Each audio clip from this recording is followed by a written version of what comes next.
Capítulo 21. Nunca morda o vampiro que alimenta você. Sumiu, grita Macy, encarando o portal. O que sumiu? Grita Liam, mas a expressão no seu olhar demonstra que, assim como todos nós, ele já sabe. É Katmai. Katmai se foi, e com ela, Jackson e Hudson também? Pensar a respeito faz meus joelhos fraquejarem e quase me espatifo no chão. Provavelmente isso aconteceria mesmo se não houvesse tantas pessoas me segurando. Macy, grito quando os céus enfim se abrem com toda a fúria, encharcando os escombros com uma chuva torrencial e fazendo o chão tremer com trovões e relâmpagos assustadores. Como se o universo estivesse tão irritado quanto eu pelo fato de que minha escola, o último símbolo da minha infância, desapareceu em definitivo. De repente, a magia canalizada faz o portal estremecer quando perco um pouco do controle. Antes que Macy consiga responder, o portal se ilumina com um brilho azul, forte e elétrico, por um segundo ou dois, até explodir quando Jackson e Hudson passam por ele. Sinto um alívio enorme tomar conta de mim, mas ele não dura muito tempo. No instante que o portal se fecha, toda a energia canalizada para mantê-lo aberto chicoteia e me acerta com tanta força que me faz sair voando, passando por cima da cabeça de Mikai e dos meus amigos. Preparo-me para o impacto. Tudo acontece tão rápido que não consigo nem encontrar meu cordão de platina, muito menos segurá-lo. Mas quando estou prestes a bater no chão, Hudson me agarra em pleno ar e me puxa para os seus braços. Ele está imundo, coberto de pedra, poeira e só Deus sabe o que mais. E seu coração bate tão rápido e com tanta força sob minha bochecha que tenho a impressão de que estou recebendo um soco após o outro. Mas não importa, neste momento não há nenhum outro lugar onde eu queira estar. Puta que pariu, exclama Rafael. Achei que vocês dois não iam conseguir dessa vez. Você não é o único, responde Jackson. Ele está no centro da sala, com as mãos apoiadas nos joelhos, enquanto puxa o ar em golfadas longas e profundas. Está tudo bem, anuncia Hudson, fazendo pouco caso dessa experiência de chegar tão perto da morte, como eu já esperava que fizesse. Juro que ele poderia estar sangrando e prestes a morrer, mas continuaria a agir como se nada estivesse acontecendo. Estávamos só deixando o tempo passar, esperando que vocês se acomodassem. Sabem que o meu irmão mais novo adora fazer uma entrada triunfal.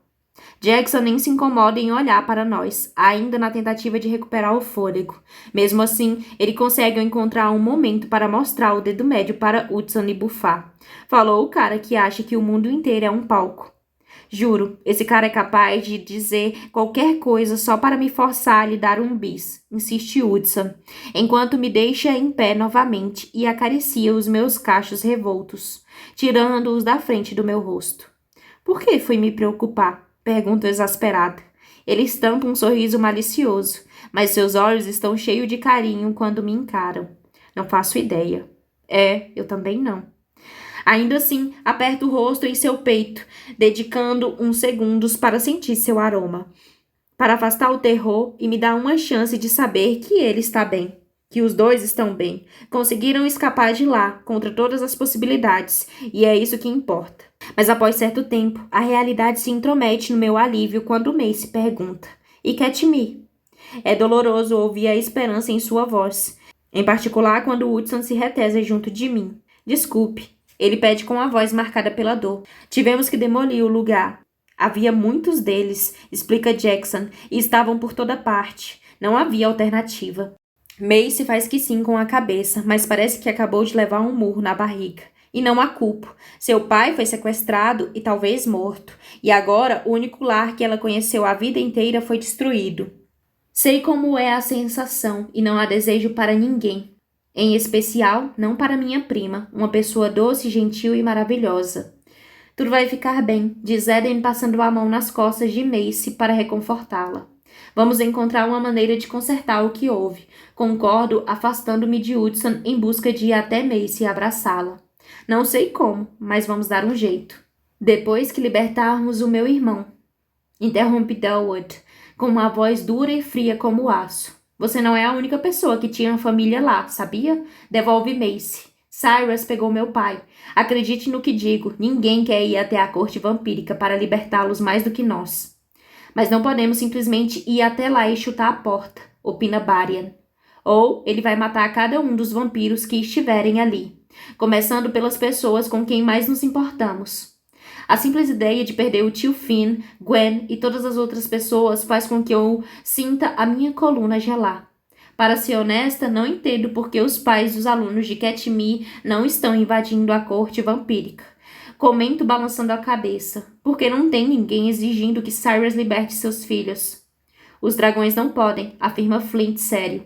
Conversei com meu pai depois que saí da enfermaria e ele contou que a situação está péssima na corte. Perdemos muitos dragões na batalha da ilha e aqueles que restaram estão questionando a liderança da minha mãe, porque ela...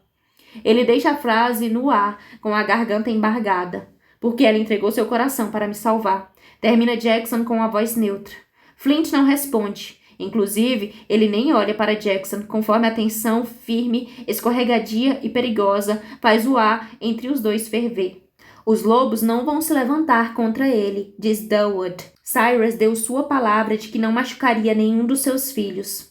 Então, por que acha que Cyrus o sequestrou? Pergunta Micai com a voz cheia de ceticismo. Afinal, manter pessoas presas contra a sua vontade é uma característica bem evidente de alguém mal intencionado. Não discordo, responde Durwood, dando de ombros, mas eles insistem em continuar acreditando em Cyrus. Não conseguem enxergar a verdade, ou talvez não se permitam. De qualquer maneira, é impossível convencê-los de que Cyrus seja diferente daquilo que alega ser. E o que ele é exatamente? Pergunta Jackson com a voz tão distante que poderia estar falando sobre qualquer estranho, em vez de seu próprio pai. Além de um monstro, infere Hudson irônico. Ele é o rei que vai salvá-los da obscuridade, é claro. Aquele que vai trazê-los para a luz, para que não tenham mais que esconder quem são. Durwood faz um gesto negativo com a cabeça. Qualquer pessoa que tenha cérebro sabe que isso é besteira, mas eles engolem isso como se fosse sorvete com uma cereja em cima. Não há como convencê-los do contrário. E morrer. E morrer o quê? Um efeito colateral infeliz? O sarcasmo goteja da voz de Hudson, mas há mais alguma coisa em seu olhar, uma mistura de arrependimento e determinação que me motiva a buscar o cordão azul que existe em mim. Deixo a mão correr pelo nosso elo entre consortes, jogando todo o amor e conforto que consigo com o meu toque. Sei que ele não quer que ninguém saiba o quanto está atormentado pelo que aconteceu com os lobos no saguão de Katmai. E essa é a única maneira de oferecer apoio que consigo conceber. Se é que vai funcionar. Momentos depois, tenho a satisfação de observar os olhos do meu consorte se arregalando. Seu olhar encontra o meu, do outro lado da sala, e o carinho súbito que vislumbro ali me faz sorrir, assim como o alívio que toma conta dele, incinerando a dor e o arrependimento, pelo menos por enquanto. Especialmente neste caso, responde Liam de modo discreto. Não há nada como morrer por algo em que você acredita. O horror daquela resposta ecoa pela sala, junto à percepção de que ele está certo. E Durwood também está. Quantas vezes estivemos dispostos a morrer para deter Cyrus nesses últimos meses? Quantas vezes quase sacrificamos tudo porque sabíamos que detê-lo era a coisa certa, a única coisa a fazer? Mas e se estivéssemos do outro lado? E se acreditássemos nele com a mesma intensidade com a qual o detestamos? Assim como tudo o que ele representa. E se pensássemos mesmo que ele estava fazendo a coisa certa e que qualquer um que se opôsse tentasse atingir a nós e nossos filhos. Assim como o mundo que trabalhamos tanto para construir. Pensar na hipótese me faz estremecer, em parte porque é horrível pensar que tanto lobos e vampiros acreditam nos planos horríveis de Cyrus, mas também porque estou começando a entender de verdade quem estamos enfrentando, e é desesperador. O que vamos fazer? Sussurro com horror do que percebi bem evidente na minha voz. O primeiro passo? Pergunta Rafael, apoiado em uma das paredes com o joelho flexionado e o rosto impassível. Eu diria que precisamos descobrir exatamente onde estamos e se esse lugar é seguro ou não. Ah, isso é fácil, assegura-lhe Mace. Estamos na corte das bruxas e é claro que estamos seguros.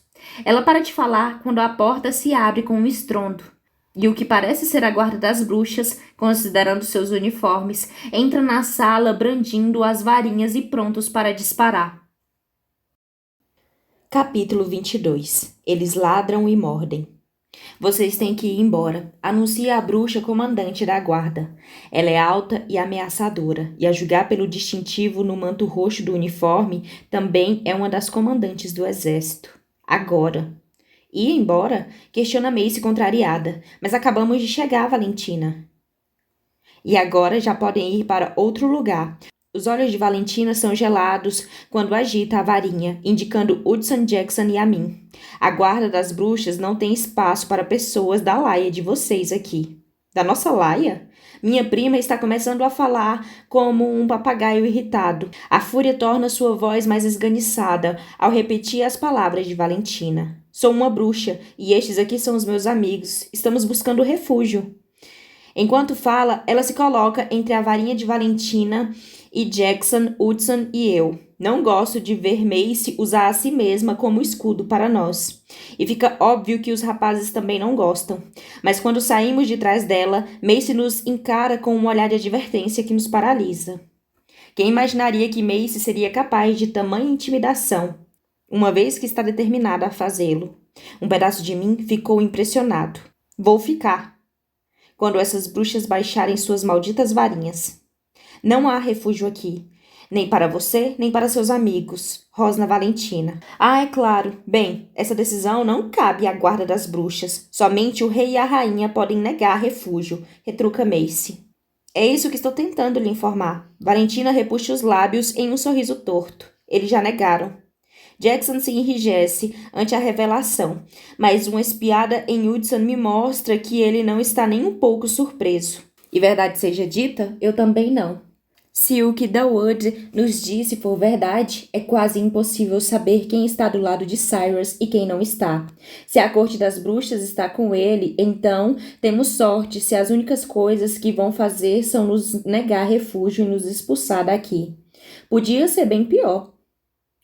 Mas ao que parece, Macy não está muito confiante no que acabou de ouvir, porque avança até quase encostar seu nariz no de Valentina. Não acredito em você.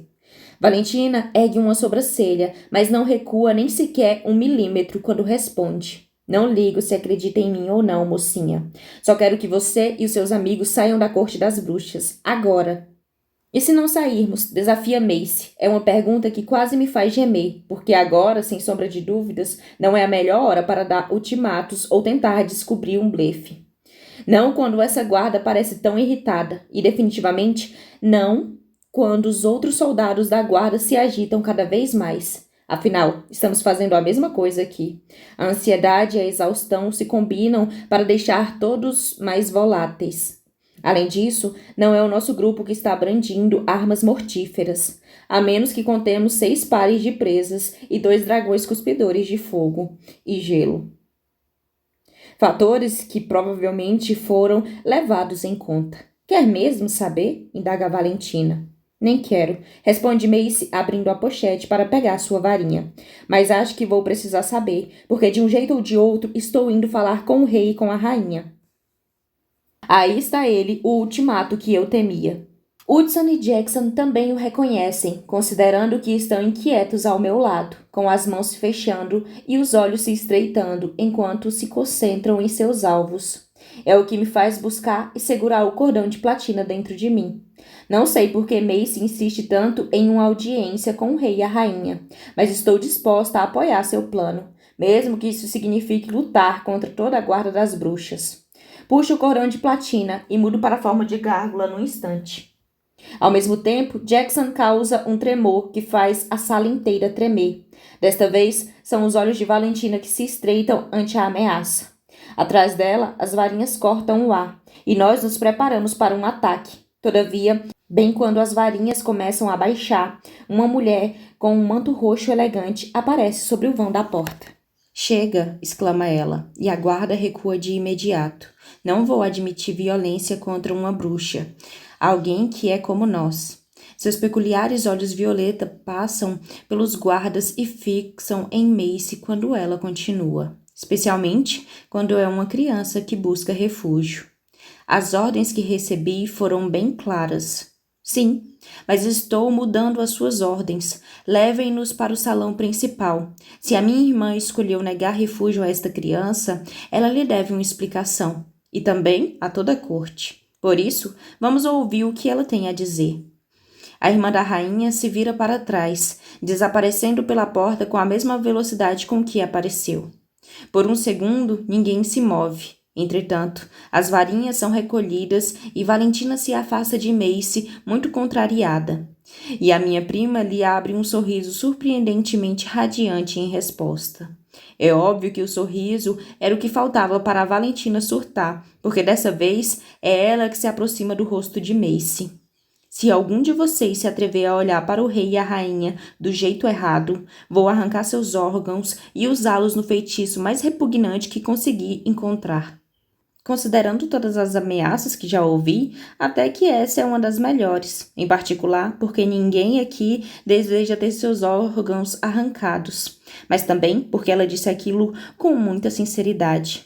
E como não estou com a menor vontade de atiçar o espírito torturador de Valentina, decido voltar à minha forma humana, considerando que todo mundo na corte das bruxas está prestes a surtar. Creio que o melhor a fazer é não parecer muito ameaçadora. Sinto vontade de dizer a mesma coisa para Hudson, mas a quem estou enganando? Mesmo que esteja simplesmente aqui, vestindo com um jeans velho e uma camiseta social preta, ele irradia força, autoconfiança e poder. Tudo que Cyrus teme e tudo que ele ambiciona ter. Sigam-me, ordena Valentina. E não pensem em dar um único passo para qualquer outro lugar além do salão principal. Em seguida, ela gira sobre os calcanhares e sai da sala com passos duros e rápidos. Ao perceber que não começamos a segui-la no mesmo segundo, a guarda das bruxas começa a nos cercar, levando-nos inexoravelmente para a porta. Me desculpem, sussurra Macy ao entrarmos em um corredor longo e amplo. Eu não sabia para onde mais podíamos ir. Achei que ficaríamos seguros aqui. Só porque Valentina acordou com o pé esquerdo dentro do caldeirão errado, isso não significa que não estejamos seguros. Pontuo para ela quando passo o braço ao redor de seu ombro para um abraço rápido. Qual é a pior coisa que podem fazer com a gente?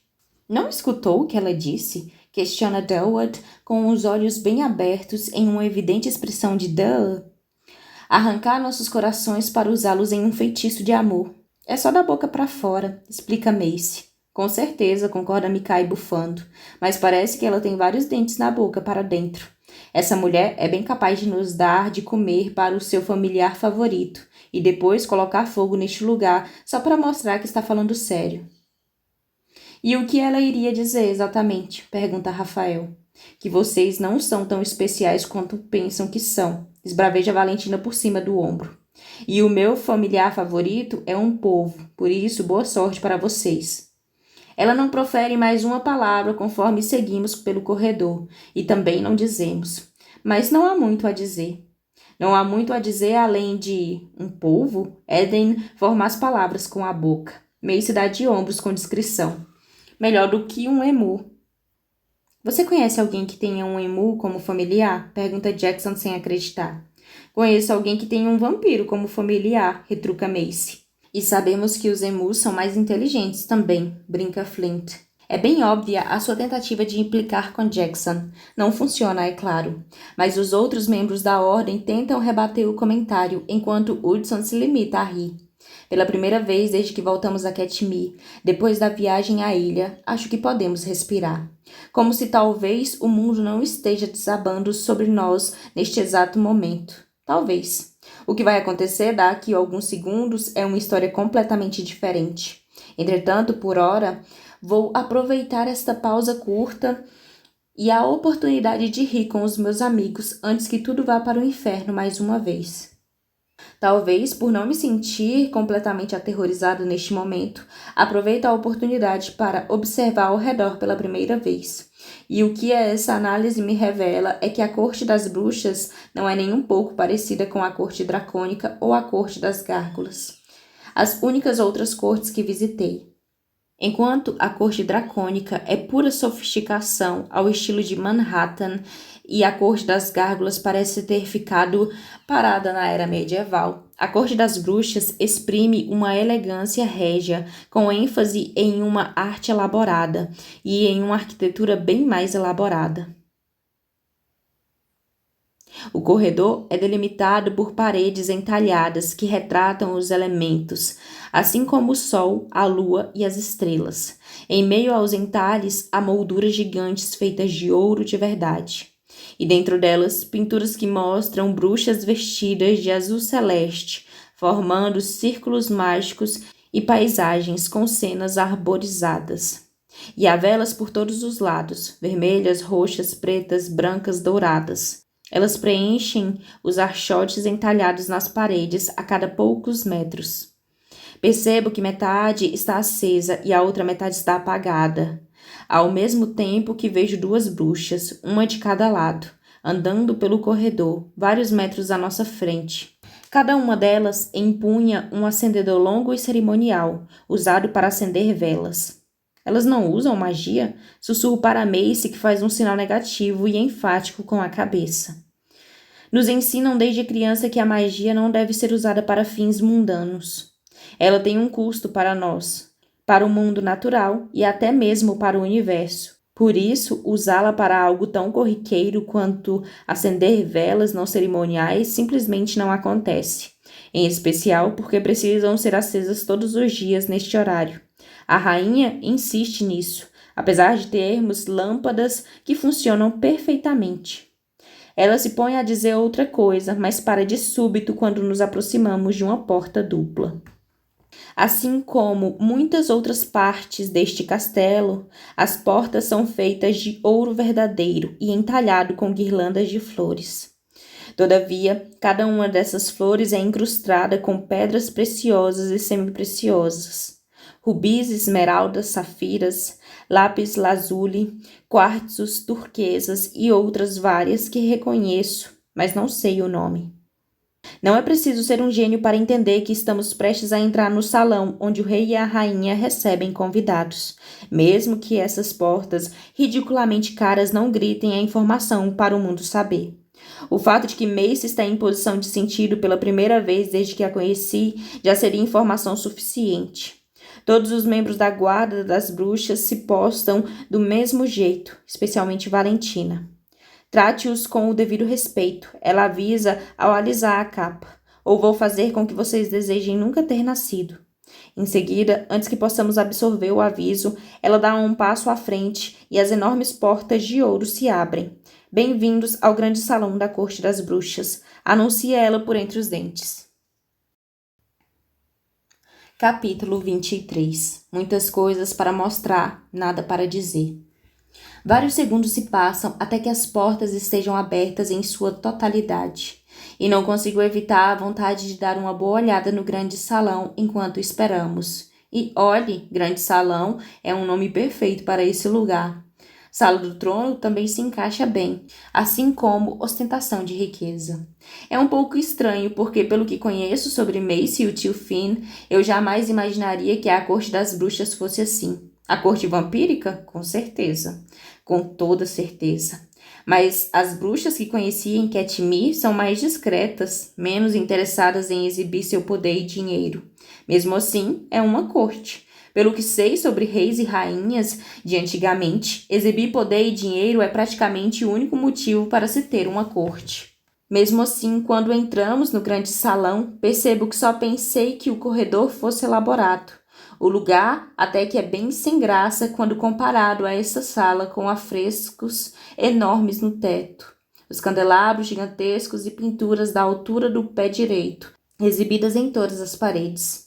Pelo menos aquelas que não têm janelas descomunais gigantescas, emolduradas por cortinas de seda. O piso em si é feito de mármore, com veios de ouro, para combinar com todo o ouro espalhado pela sala. Até mesmo a mobília é extravagante e grandiosa, principalmente os tronos, feitos de ouro puro e incrustado com joias do tamanho do meu punho, estofados de cetim roxo nos assentos e nos encostos. Presumo que seja uma concessão ao fato de que não é muito divertido ficar sentado em ouro maciço. Ao mesmo tempo, qualquer pessoa que queira um trono de ouro maciço provavelmente não se importa se for desconfortável se sentar nele, desde que pareça poderoso e imponente. Fico um pouco surpresa quando percebo que nem o rei nem a rainha estão sentados nos tronos. Não cheguei a conhecê-los quando estiveram em Katmir, mas parecem exatamente o tipo de pessoa que comanda um salão inteiro repleto de súditos. Mas esse espaço está cheio de pessoas que riem, conversam e comem o que está em um buffet elegante disposto em uma mesa, abrangendo toda a parede oposta.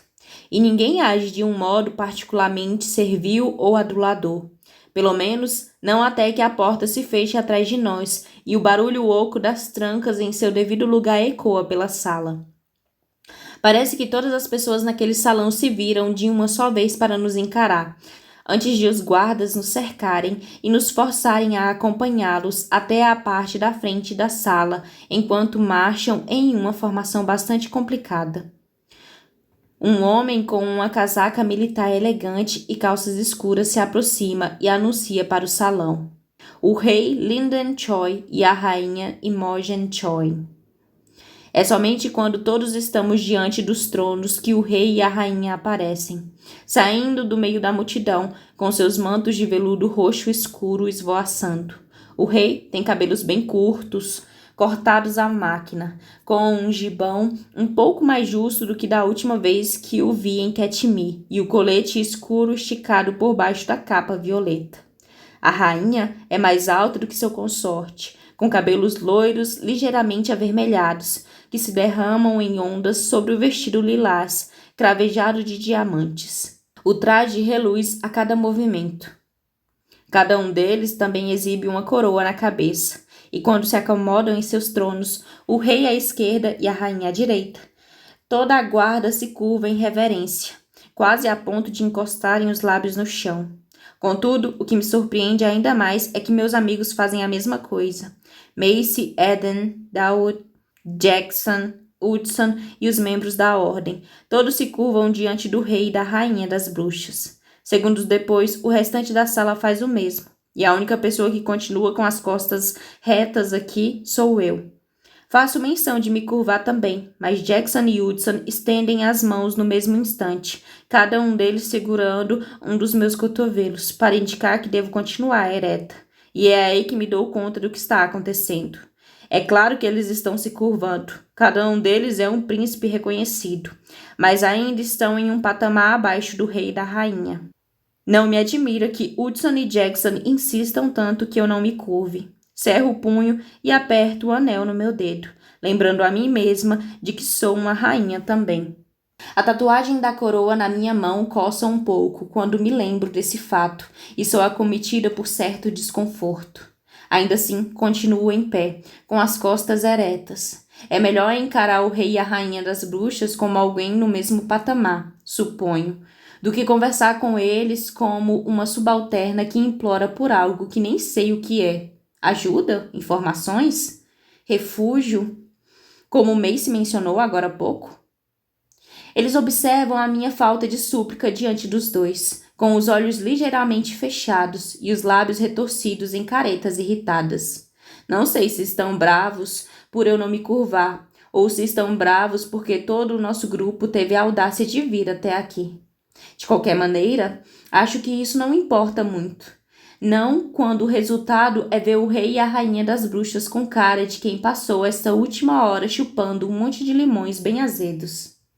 Podem se levantar. A voz da rainha, leve e melodiosa, tilinta pelo grande salão, e enfim a reverência termina.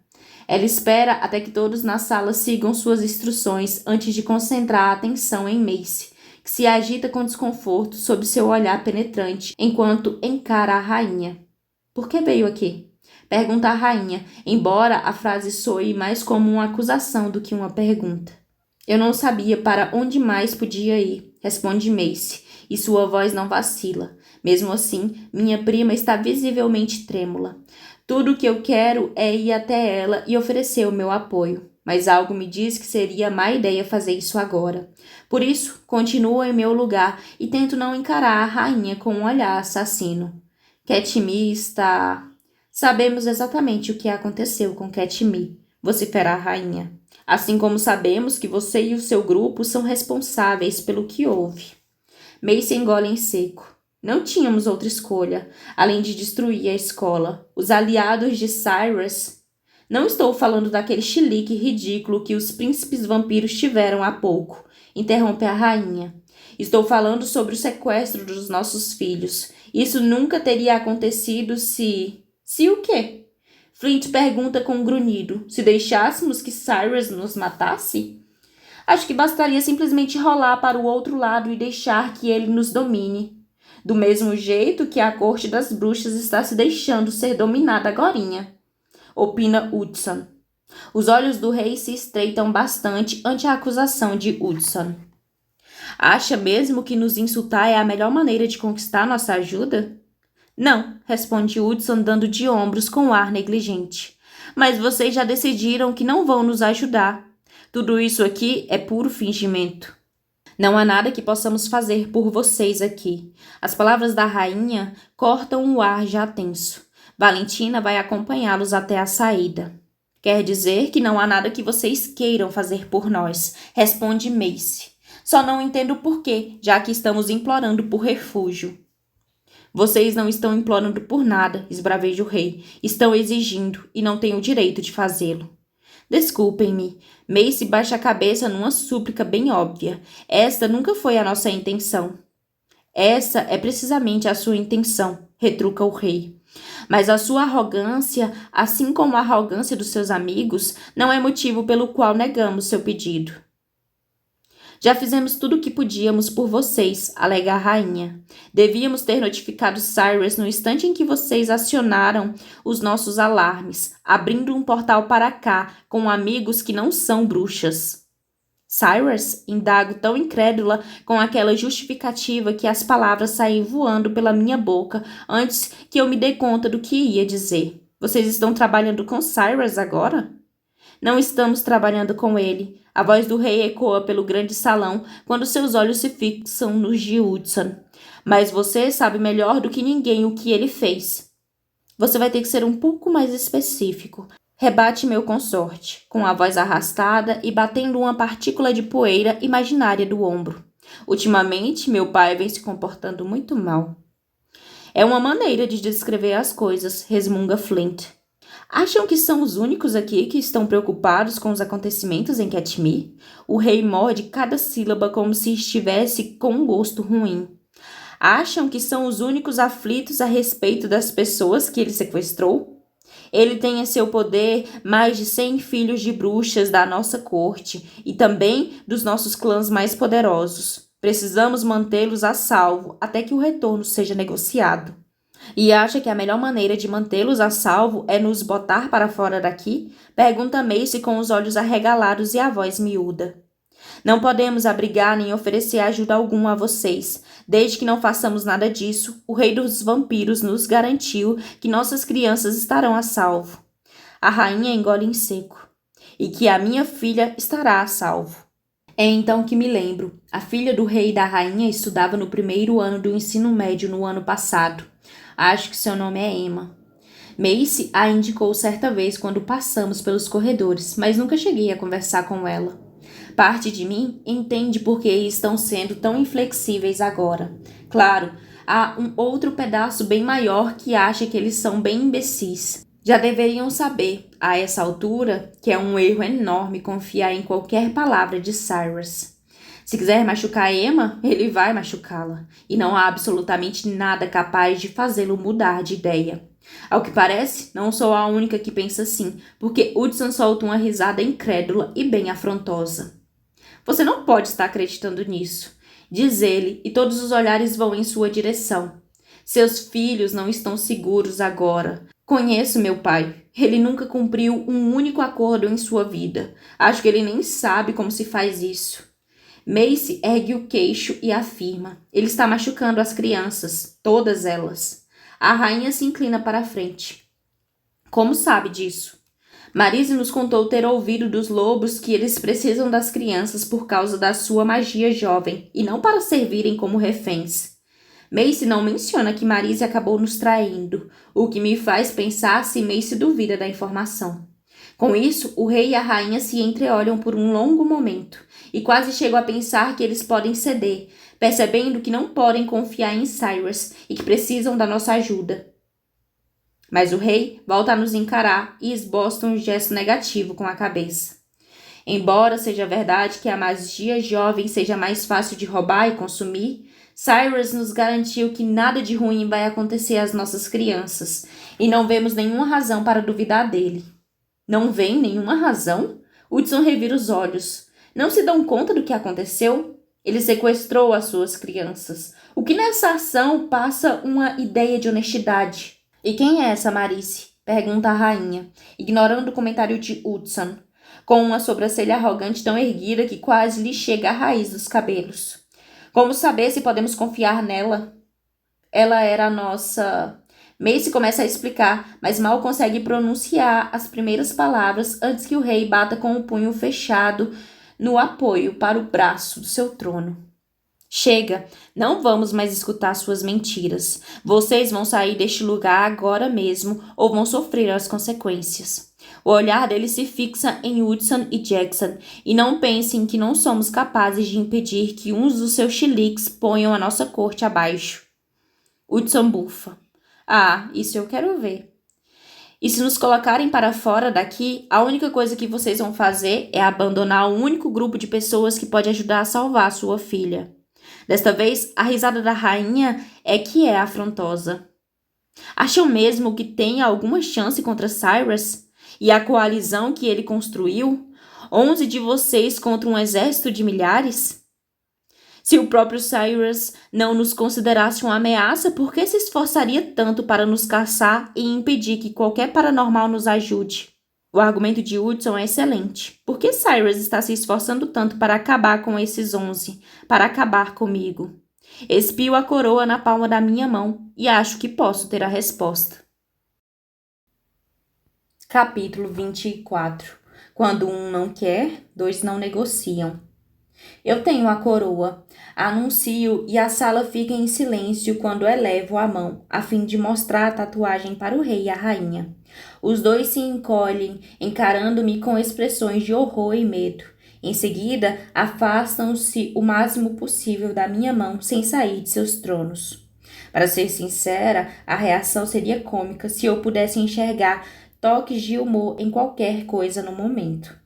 O rei parece se recompor, entretanto, endireita o corpo, tocando a mão da rainha. Não se preocupe, querida, a coroa não vale nada sem o exército das gárgulas. Agora é a minha vez de recuar como se tivesse levado um tapa. Naquele dia que estivemos na corte das gárgulas, meu avô não chegou a me contar o que era a coroa, exatamente, nem como usá-la. E com certeza não disse que ela era inútil sem um exército. Valeu, vovô. Mesmo assim, não consigo deixar de me perguntar o que a coroa é capaz de fazer para que o rei e a rainha das bruxas tenham tanto medo dela. Todos já imaginávamos que ela deve ser um artefato poderoso, considerando que o próprio rei dos vampiros veio lutar contra a gente naquela ilha para impedir que a conseguíssemos. Eu havia começado a pensar que o problema talvez fosse eu mesma, que não era forte nem digno o bastante para controlá-la, e que foi por isso que não senti nenhuma mudança desde que o rei das gárgulas transferiu a tatuagem para mim. Eu suspiro, preciso parar de me subestimar, e isso começa agora. Com um piscar de olhos, viro a mão para o outro lado. O anel ornamentado que o meu avô me deu está encarando o rei e a rainha agora, com a esmeralda gigante bem exposta, de modo que todos a vejam. Acho que o fato de eu ter um exército é uma boa coisa, não é? Prendo a respiração, à espera de uma reação, e ela surge bem rapidamente, pois todos os presentes no grande salão soltam um gemido de surpresa, incluindo Mace. Não tive a oportunidade de contar a Hudson ou a qualquer pessoa sobre a minha viagem à corte das gárgulas, e menos ainda sobre o anel, o exército das gárgulas ou o fato de que sou descendente da fera imortal. Mas as explicações vão ter de esperar. Esta parece ser a nossa única chance de convencer o rei e a rainha das bruxas para que nos ajudem. Está nítido que eles têm medo do que a coroa pode fazer com o exército. E essa é a confirmação de que preciso saber que estou agindo de maneira correta. Hudson se agita ao meu lado. Eu o encaro rapidamente e formo a palavra depois com os lábios, antes de voltar a encarar a realeza diante de mim. Vamos precisar da ajuda da corte das bruxas, estejam eles dispostos a dá-la ou não. Isso significa convencê-los de que tenho o poder para controlá-la. Seja lá o que isso signifique, e seja lá o que a coroa possa fazer. Não pode ser, sussurra a rainha. O exército das gárgulas desapareceu há mais de 1000 anos. Quem lhe deu esse anel, mocinha? Pergunta o rei, agora que seus súditos se amontoam à nossa volta para observar o que causou tamanho pânico generalizado. Você o roubou, ele declara. Isso me deixa bem irritada. Eu com certeza não roubei este anel, nada disso.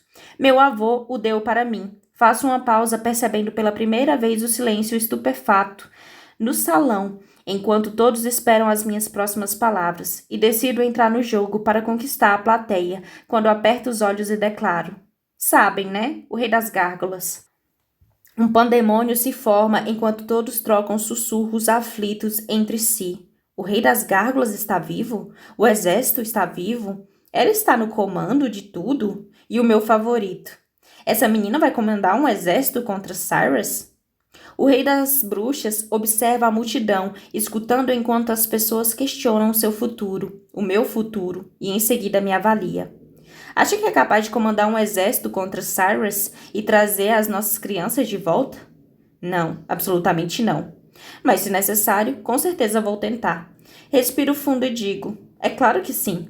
Dou uma rápida olhada para Hudson, que faz um sinal positivo com a cabeça, me encorajando a continuar. Mas vou precisar da sua ajuda. A rainha faz um sinal negativo com a cabeça. As regras não mudaram. Não importa o anel que você tenha. Não podemos ajudar vocês enquanto os nossos filhos forem reféns do rei dos vampiros. Com isso, meus ombros murcham. A mão com o anel cai e fica frouxa ao lado do corpo. Hudson, porém, não se dá por vencido tão facilmente. Então, está dizendo que se conseguirmos resgatar suas crianças das garras de Cyrus, a corte das bruxas concorda em nos ajudar a derrotar o rei dos vampiros? Não foi isso que o rei começa a dizer, mas sua esposa o interrompe. Sim, e ela o afirma de um jeito que não deixa brecha para discussão. Se as nossas crianças estiverem seguras, a corte das bruxas se alia à sua causa. Respondo rápido, antes que ela mude de ideia. De acordo. E as centenas de velas nas paredes do grande salão queimam em um tom brilhante de azul por vários segundos, deixando azulados todos os tons na sala antes que as chamas voltem a arder no amarelo alaranjado de sempre. Um acordo foi feito, declara a rainha. Agora saiam. De repente, os guardas nos cercam por todos os lados e nos conduzem à porta do grande salão. Acompanham-nos até uma antessala ampla ao lado das portas principais. Acho que poderiam haver despedidas piores. Pelo menos ainda estamos em pé e temos um pouco de esperança de que a corte das bruxas nos ajude em uma guerra contra Cyrus. O pensamento dura até Valentina acenar, e com isso Mace e meus amigos desaparecem com um aceno. Capítulo 25. Não há GPS para os não tão perversos. O que você fez? Pergunto enquanto ideias horríveis enchem o meu cérebro. Onde eles estão? O que você fez com os meus amigos? Esqueci que gárgulas são imunes à magia. Ela solta um longo suspiro e faz um sinal para os guardas. Faça alguma coisa com ela, por favor. Com prazer. Os olhos do guarda brilham com o desprezo quando ele vem me agarrar. Penso em me esquivar dele. Penso em buscar o cordão de platina dentro de mim para poder lutar contra ele. Mas no fim das contas não faço nada. Não quero estar aqui sem meus amigos, mais do que eles querem que eu esteja aqui. Além disso, se eu tiver sorte, ele vai me levar para onde eles estão. E aí podemos pensar no que fazer e para onde ir. Precisamos descobrir uma maneira de resgatar as crianças, mas será necessário um plano muito bom antes de tentar atacar Cyrus em sua própria corte. Caso contrário, vamos acabar sendo presos com os outros, ou pior. É por isso que não resisto quando o guarda me pega pelo braço ou quando começa a me levar para fora. Valentina ri da minha falta de fibra, mas a ignoro. Mas a última coisa que desejo é que ela decida me jogar em alguma masmorra, só porque ele deu na telha. No fim das contas, ela permite que o guarda me conduza de volta pelo longo corredor com as paredes entalhadas e as pinturas, e dali rumo a um lance de escadas. Não paramos de andar até chegarmos a uma porta lateral da Corte das Bruxas, que se abre quando Valentina faz um floreio com a varinha. Boa sorte lá fora, ela me diz, e pela primeira vez não fala de um jeito maldoso ou irônico. Na verdade, penso até que ela está sendo sincera, mesmo quando me faz passar pelas portas de ouro maciço, pelo pátio cercado por velas negras e pelo portão de ferro que culmina em uma rua pavimentada de pedra. Só que, como percebo ao analisar em volta, não estou de fato em uma rua. A noite se aproxima, então é mais fácil enxergar do que durante o dia, mas ainda está claro bastante para ter uma ideia ínfima de onde estou. É óbvio que se trata de uma área urbana, porque o lugar onde estou se parece muito com algum tipo de praça, e as placas das ruas não estão escritas em inglês. Além disso, ainda era manhã quando saímos de Katmai, por isso tenho certeza de que estou em outro país, que talvez fique do outro lado do mundo. Retiro o celular da mochila e faço um rápido vídeo da área, girando 360 graus. Em seguida, mando o vídeo para os meus amigos no nosso grupo de bate-papo com uma mensagem. Eu, onde estou? E outra, onde vocês estão? Fico ali parada, querendo estar no mesmo lugar onde fiz o vídeo, caso venham me procurar. Enquanto espero, dou uma olhada ao redor, à procura de entender melhor em que cidade, ou pelo menos em que país estou. Começo tirando uma foto da placa mais próxima e depois ampliando a imagem até conseguir ler as palavras. La Piazza Castello. Aham, então a Corte das Bruxas fica na Itália? Não é bem o que eu esperava, o que sinceramente faz com que eu me sinta meio boba. Afinal, como pude dormir no mesmo quarto de Macy durante todos esses meses e nunca perguntar onde ficava a Corte das Bruxas? E por que ela nunca tocou no assunto? Mando outra mensagem para os meus amigos para que saibam onde estou. Em seguida, começo a analisar o lugar. Piazza significa praça em italiano, se eu não estiver errada. E analisando o lugar, consigo entender como ele recebeu tal nome. A área inteira é um retângulo, com ruas sem saída, formando uma espécie de borda ao redor de um gramado amplo e retangular. As ruas são ladeadas por construções brancas e bonitas, com um toque italiano distinto. E o número de placas de trânsito indica que deve ser uma área bem movimentada. Contudo, a essa hora da noite, está completamente vazia. Tão vazia que, pelo que vejo, devo ser a única pessoa em toda a praça. O que, sendo bem sincera, é assustador pra caralho. Bem quando penso comigo mesma que não quero ficar sozinha nesta rua, Hudson acelera e aparece bem diante de mim, me puxando para os seus braços. Oi, diz ele passando as mãos pelos meus braços. Está tudo bem? Ofereço um meio sorriso. Lamento pelo que houve. Valentina esqueceu que a magia não funciona em gárgulas. Observa a praça vazia por cima do ombro. Cadê todo mundo? Nós nos separamos. Cheguei aqui antes. Ele dá de ombros como se fosse óbvio. E suponho que seja, porque ele sempre consegue me encontrar.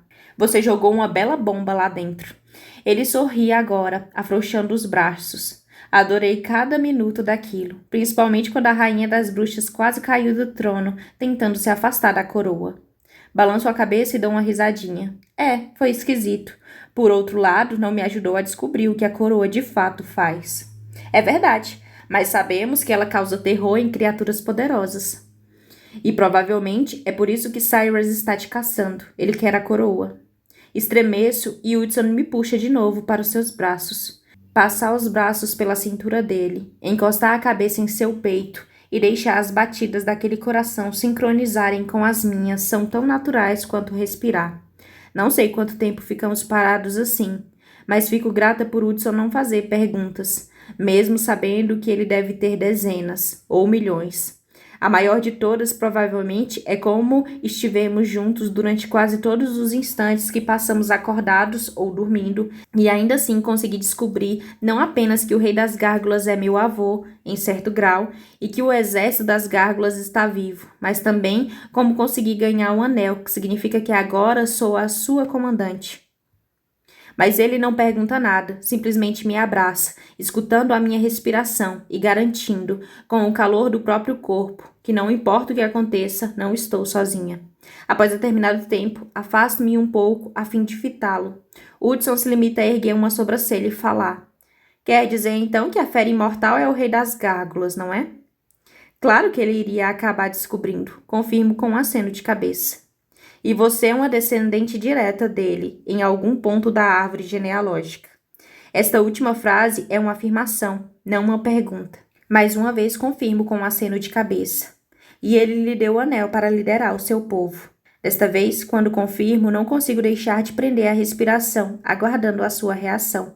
Hudson sorri para mim, arrumando mechas do meu cabelo atrás da orelha antes de comentar. Bem, isso foi uma jogada inteligente. Ele não tem condições nem de levar alguém até o banheiro, muito menos a guerra. E não consigo evitar, solto uma gargalhada. O que é tão engraçado? Jackson pergunta quando a ordem e o restante dos meus amigos surgem ao nosso redor. Devem finalmente ter chegado quando eu estava concentrada na resposta do meu consorte. Agora que soube que fui incumbida de liderar um exército mítico. Mas só porque contei isso a Hudson não significa que eu queira discutir a questão com o restante do grupo por enquanto. Em vez disso, tento afastar as perguntas, fazendo uma provocação a Hudson. Acabei de descobrir a promessa que Hudson me fez quando me deu aquele anel. Ele vai pintar as unhas dos meus pés todas as noites pelo resto das nossas vidas. Todos começam a rir quando Hudson imagina a cena e revira os olhos com um sorriso. Só porque você quer. Todos nós queremos, meu amigo. Mikael lhe dá um tapinha no ombro. Eu daria uma boa grana para ver isso acontecer. E postaria o vídeo também, em todas as redes. Ei, não tenho nenhum problema com a minha masculinidade. Fico feliz em pintar as unhas do pé de qualquer pessoa, até mesmo as minhas. Ele olha para Flint. Bem, exceto as suas garras. E vira-se para Jackson e as unhas dos seus pés. E encara toda a ordem. Certo. Acho que não faria isso com nenhum de vocês, exceto Baria, talvez. Ele parece cuidar muito bem das cutículas. Com isso, todo mundo começa a rir. Amo tanto esse garoto que sinto meu coração prestes a explodir. Sei o que ele está fazendo, e isso significa tudo para mim. Ele sabe que todos têm perguntas, mas está me dando a chance de lhes contar o que está havendo, assim como o que aconteceu com o rei das gárgulas no meu próprio tempo, que não é agora. Porque nesse exato momento, uma bruxa muito familiar está vindo bem na nossa direção.